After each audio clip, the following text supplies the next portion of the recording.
Hello et bienvenue à ce nouveau numéro de la Minute Arthur. Aujourd'hui, nous parlons de la pensée créative. La logique t'amènera d'un point A à un point B. L'imagination t'amènera partout. Albert Einstein. C'est l'histoire d'un professeur d'université, le docteur David Schwartz. Un jour, pendant son cours, il a posé une question pertinente à son auditoire. Combien d'entre vous pensent qu'on peut supprimer les prisons dans les 30 prochaines années? Après un silence des cimetières, où beaucoup d'étudiants ont cru ne pas bien comprendre la question, le Dr Schwartz repose la même question. Combien d'entre vous pensent qu'on peut supprimer les prisons dans les 30 prochaines années? Quand les étudiants ont compris que la question n'était pas un malentendu, le premier s'élève et réplique. Vous voulez dire laisser libre dans la nature tous ces malfrats, ces criminels, ces pédophiles? Vous ne réalisez donc pas les conséquences. Personne d'entre nous sera en sécurité. Les prisons sont une nécessité. Et puis plusieurs réactions de la sorte se sont enchaînées. Quelqu'un a même dit, pour assurer de l'emploi aux gardes pénitentiaires, les prisons doivent exister. Après au moins 10 minutes où les étudiants ont défendu la nécessité de l'existence de prisons, Dr Schwartz les a interrompus, en précisant que la question avait pour but de démontrer un point. Il continue en disant, pouvez-vous me faire une faveur? Vous avez défendu votre position. Maintenant, pouvez-vous faire de votre mieux et essayer pendant quelques minutes de croire que nous pouvons supprimer les prisons dans les 30 prochaines années? Assumons que cela est possible. Comment pouvons-nous y arriver? Les étudiants, timides au départ, se sont prêtés au jeu.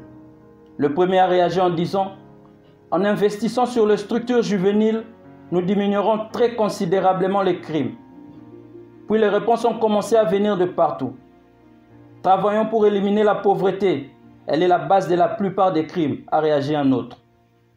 Ces mêmes étudiants, qui il y a quelques minutes étaient farouchement opposés à cette idée, ont fini par établir une liste de 78 suggestions pratiques pouvant aider à accomplir cette fin.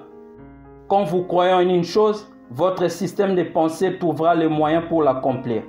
Mon ami, quand tu crois qu'une chose est impossible à réaliser, ton esprit se met à travailler pour justifier ta pensée.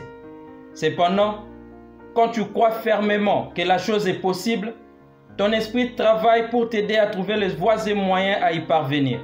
Pour beaucoup d'entre nous, nos désirs sont vaincus parce que simplement, nous accordons beaucoup trop d'importance aux raisons pour lesquelles nous ne pouvons pas y arriver. Fermons ainsi la porte à la pensée créative. La pensée créative n'est rien d'autre qu'une nouvelle façon de faire une chose. Elle est activée par notre ouverture d'esprit qui reconnaît que pour une même chose, il existe plusieurs manières de la faire. Elle est opposée à la pensée traditionnelle qui soutient le statu quo. Chaque individu est unique. Par conséquent, il existe autant de voies d'accomplissement que le nombre de personnes vivantes. 3 suggestions pour t'aider à toujours penser créativement. 1. Élimine non seulement dans ton vocabulaire, mais aussi dans ta pensée, le terme impossible. À lui seul, ces mots nous empêchent de voir la multitude de possibilités qui existent devant nous et nous enferment dans une forme de cocon. 2. Sois ouvert aux nouvelles idées. Ce n'est pas parce qu'une chose a toujours été faite d'une façon qu'elle ne peut pas être faite différemment. Si Henry Ford n'avait pas cette ouverture d'esprit, nous n'aurions pas eu la voiture telle que nous la connaissons aujourd'hui. 3. Accepte l'expérience. Parce que quand on parle de pensée créative, c'est aussi parce que tu dois essayer plus d'une chose et adopter la meilleure d'entre elles. Les étudiants dans notre illustration, qui pensaient que c'était impossible de supprimer les prisons, qui ne contemplaient même pas une autre chose et qui ne voulaient même pas essayer une autre alternative, ont fini par prendre un virage à 360 degrés pour enfin devenir créatifs. La perfection absolue n'existe pas, ce qui signifie que les possibilités pour s'améliorer sont illimitées. Déverrouille ta pensée créative et ne te pose pas la question de savoir si tu peux mieux le faire. Demande-toi plutôt comment tu peux mieux le faire, parce que tu le peux. Thank you.